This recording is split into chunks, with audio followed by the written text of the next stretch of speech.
You ask Tiger to solve. This deals with linear equations with one unknown.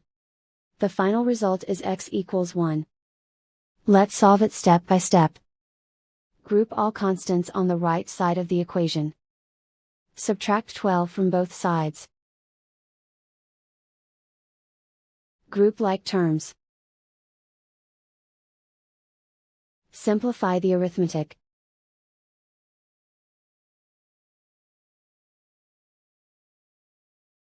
Isolate the x. Divide both sides by -4. Cancel out the negatives. Simplify the fraction. Cancel out the negatives. Simplify the fraction. And so the final result is x equals 1.